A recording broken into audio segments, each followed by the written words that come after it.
NASA's Commercial Lunar Payload Services is struggling to land on its own 2 feet, or 4 feet, depending on how you want to look at it, which is really no surprise to any of us who have been paying attention. But yesterday, NASA Office of Inspector General, which is an independent office within NASA, put out a report, an audit of Commercial Lunar Payload Services. And they put it out yesterday. I only got a chance to look at it today. There was so much happening yesterday. There's no surprises in here, but there are some interesting details. And I just want to talk about how CLPS might go forward in the future. CLPS, by the way, is Commercial Lunar Payload Services. So that's what I'm going to be calling it from here on out, CLPS. So first off, we have 4 vendors, and they are, there were a lot more picked, but the 4 vendors that are manifested are Astrobotic, Intuitive Machines, Firefly Aerospace, and Draper Laboratories. And those 4 entities are building or contracted to build 8 landers. 2 have already launched and done their missions. 6 are still in the manifest. There are 50 NASA payloads that are domestic payloads that have been chosen to be manifested, or I should say 50 payloads manifested by NASA that are domestic, and then 3 that are international. So 53 payloads altogether on these 8 landers that have been manifested for CLPS. The advantage of CLPS is that it is a cheaper program than what NASA is used to. In fact, I did some number running in a video I did. When did I do that? A few weeks back, a couple months back. I'll link to that up above. So I looked to see, is it worth it given the money that NASA is spending and the success rate? That must have been back in maybe February I did that, after Intuitive Machines and Astrobotic had attempted their landings. So far, back in January, at the beginning of the year, I predicted that we would get at least 1 successful lunar lander, CLPS lunar lander, and we've gotten 1 partial. That's what we've gotten so far this year. I don't want to necessarily dwell on that for this video, but I do want to talk about the fact that they did kind of, that Office of Inspector General did kind of compare the cost a little bit. I'm trying to find it. So they compared it to Lunar Reconnaissance Orbiter, LRO, which cost NASA about $590 million in 2009. So $590 million, so almost $600 million for LRO. Comparatively, Intuitive Machines was paid by NASA about $122 million to transport 6 instruments, and those instruments themselves cost about $9.5 million. So we're looking at approximately $130 million, a little bit more than $130 million. So you can see the cost differences there. Traditional NASA mission versus a much cheaper CLPS mission. So that's the idea, is that NASA is going to contract out these much cheaper CLPS missions to commercial entities, smaller companies. I mean, they really pointed out how small some of these companies are. Some of them are larger than others, but some of these are really, really quite small. And these are not necessarily companies that have done this before. Also, the whole concept of lunar, delivery and lunar, operations on the, obviously lunar operations on the moon. It's very young. It's very new. And for anyone who thinks that there's going to be a huge amount of commercial interest, non-government interest in doing things on the moon initially, I don't know what you were looking at, because there's not. I mean, this has always been very government dominated and will continue to be government dominated for a while yet, until there is a marketplace established that is credible and sustainable and profitable. Profitable being the number one, also probably reliable, so that investors can trust that they are going to get their investments back in X number of years. We don't have any of that yet for the moon. So it's really no surprise to me that doing this with an emphasis on commercial is struggling. But it's really not struggling that bad. Honestly, the news in this report isn't all that bad. So for example, total initiative increases of about $208 million with an average schedule delay of 14 months per task order. And that's an underestimation. What they did for that schedule delay is they took the 2 missions that have already launched, and they looked at when it was initially predicted to launch and when they actually launched, and then they kind of did the other 6 missions when they were initially launched and what their current schedule is, and that current schedule is going to keep slipping, so that average is going to keep slipping. So the average of 14 months is an underestimation. But that's what the data they have right now, so I can't blame them. And a lot of these cost overruns are due to NASA. NASA's making it up as they go, which is not surprising. And there's a lot of things that are changing as they learn. So for example, NASA was supposed to be really hands-off, right? They're supposed to place an order with these companies, here's what we want, and then trust that these companies are going to fulfill their requirements. But instead, NASA has been a lot more hands-on, wanting progress reports, wanting, a lot more involvement in the process of design and, implementation of these contracts. And that has added quite a bit of money. In fact, the report says the agency's aggressive lander development schedules led to increasing risk-averse practices and policies. Not surprising there, NASA being risk-averse. Oh, no, not a surprise. For example, NASA insight and oversight increased and more detailed vendor proposals were required. This resulted in higher costs and delayed delivery schedules while threatening the initiative's ability to achieve its broad objectives. So basically, yes, there's schedule overruns and delays, and it's largely NASA's fault. Largely not the vendor's fault. The vendors are doing the best that they can. There were a number of reasons for delays. I'm not going to get into all that in great detail. COVID and supply chain and just underbidding and that kind of thing. Massive Space Systems, it went bankrupt. They were one of the original CLPS providers, went bankrupt after NASA paid them some money, but then they were acquired by Astrobotic. So, that lives on, but the missions, the instruments that were manifested for the Maston delivery have not yet been re-manifested. Does that make sense? Like the moon driver, I think it was, that was the mission that Maston was going to carry to the moon, and that has not yet been put, it hasn't been put on an Astrobotic mission, for example. It hasn't been put anywhere yet.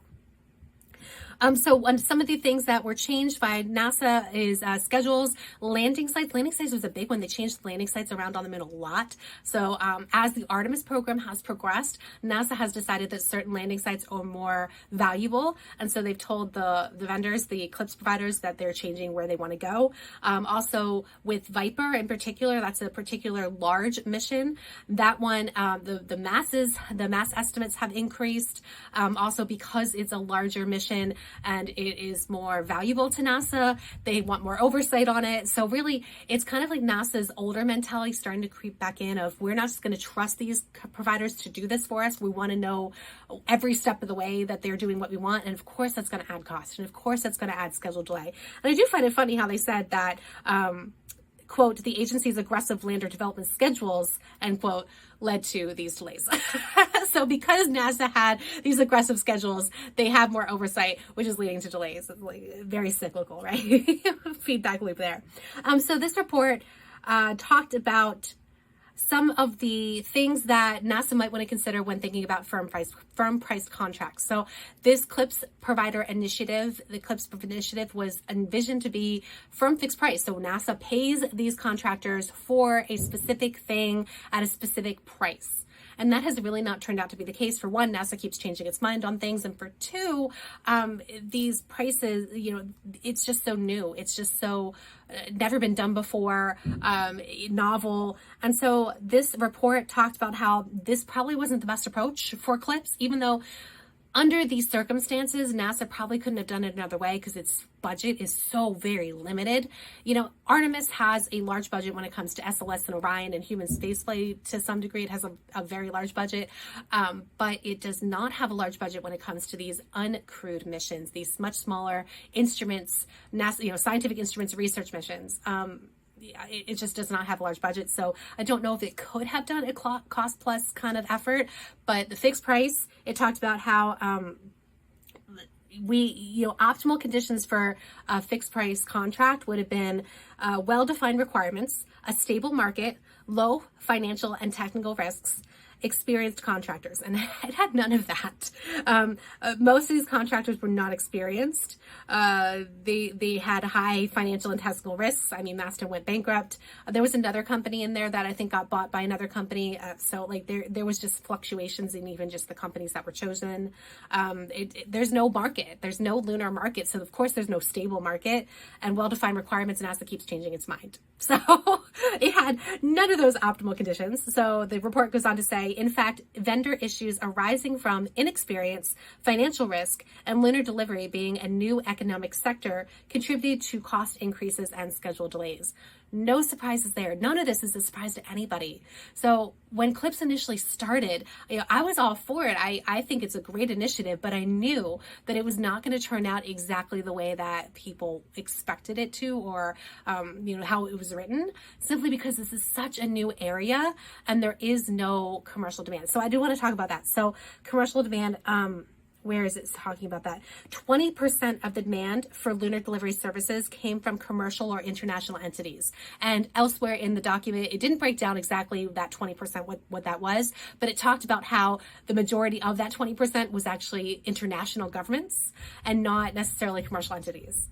But it also talked about the fact that NASA had already been working with international agencies. And so NASA directly was contracting with international agencies, which prevented these vendors from going to international agencies and getting their own contracts. And so NASA eventually stopped going directly to the international agencies.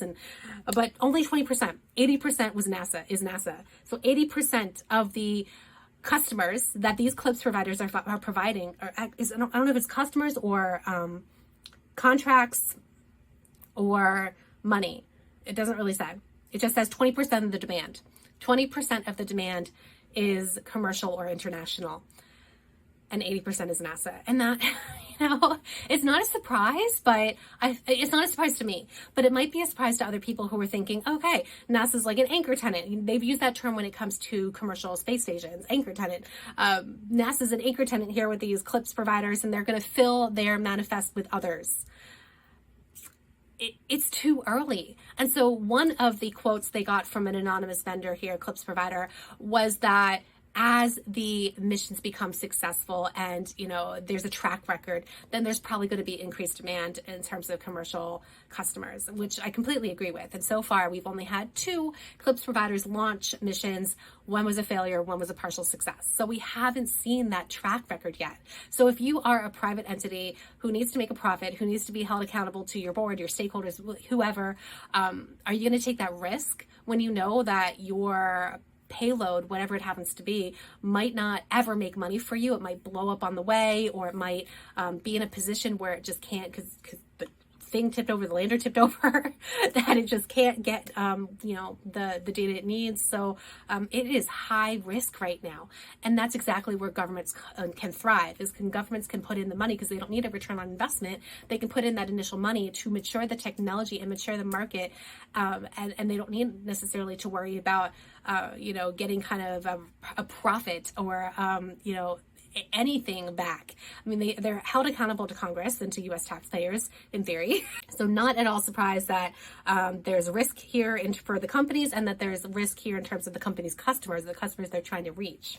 And honestly, I have the same question when it comes to commercial space stations, commercial LEO destinations. I'm going to do a whole other video on that. So let me know if you're interested in me talking about commercial space station users, customers, and the risks and the problems and the challenges arising there with finding customers that are not NASA and not government.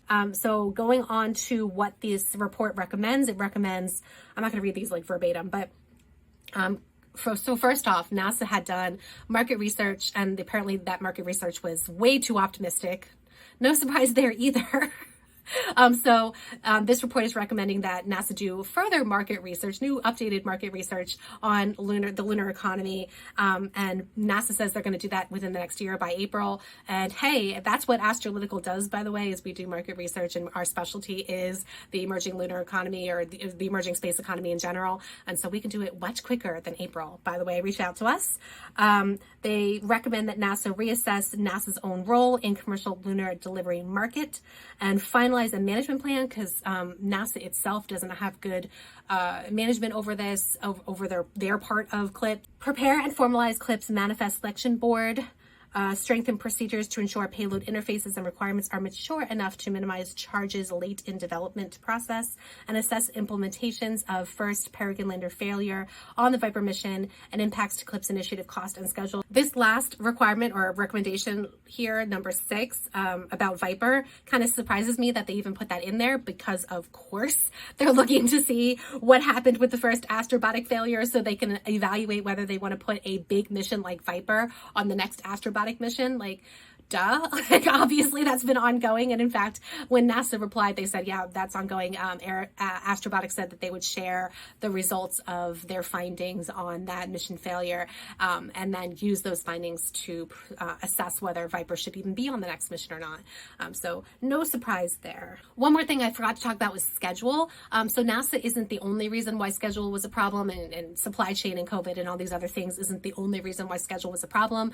Launch vehicles. So aside from Firefly, which Firefly is using its own vehicle. Aside from Firefly, all these other CLPS providers are relying on other providers, launch service providers, to get their landers onto the moon. Astrobotic was done testing its Peregrine lander back in January of 2023. But it could not get integrated into ULA's Vulcan rocket. That's the one that was delayed because of the Blue Origin engines. So ULA was waiting on Blue Origin, and Astrobotic was waiting on ULA. And finally, in October, so from January to October, it was just sitting around. And finally, it was able to be integrated in October for a January 2024 launch. But like that's the problem with waiting on these various companies that are developing new things. So Vulcan's a new rocket. These BE4 engines, they're new. Like, all these things are being developed that are new, which I think is great. It's just you should not expect it to go on time. So unfortunately, that led to significant delays on Astrobotic's launch, where they could have launched probably at like 10 months sooner. The bottom line here is that the commercial space industry is still growing. It is still maturing. It is not yet to the point where you can expect things to go on time and on budget. It's just not ready yet. They're going to find their footing. Give it time. They're going to find their footing, unless CLPS is canceled. And that's my worry here is if there's another failure, then CLPS could just very well be on the chopping board. It's a small program, but it's not small enough to be completely under the radar. And if there's enough failures and they're not having that 50% success rate that CLPS was envisioned to have when it first began, it could just be deleted. It could be canceled. And so when you're thinking ahead to CLPS beyond 2028, I think, is when those missions are supposed to be launched. Everything slips, right? So who knows? There's 6 more attempts that are supposed to be happening, and we better start seeing some successes, because it could be Congress that puts pressure on NASA. It could be, a variety of factors. It could be NASA's budget. We see how NASA's budget is being squeezed right now. And it just could be that goes on the chopping board because it's not successful. We just see all kinds of justifications right now for NASA cutting various things. Performance tends to be one of those things that is a justification for cutting something, for canceling something. So I think CLPS is or could be in danger of being canceled. I don't think it's in danger of being canceled in the next year, but that's going to be contingent on the success of the next mission attempts. So good luck, CLPS providers. I wish you the best. I truly do. I actually really think this could be a really great program. I'm really rooting for Astrobotic and Intuitive Machines and Firefly and Draper and iSpace and all these other ones that have been chosen to launch to the moon. I'm a lunar scientist by training, so super excited to see these missions succeed, hopefully succeed, or learn from their failures or partial failures.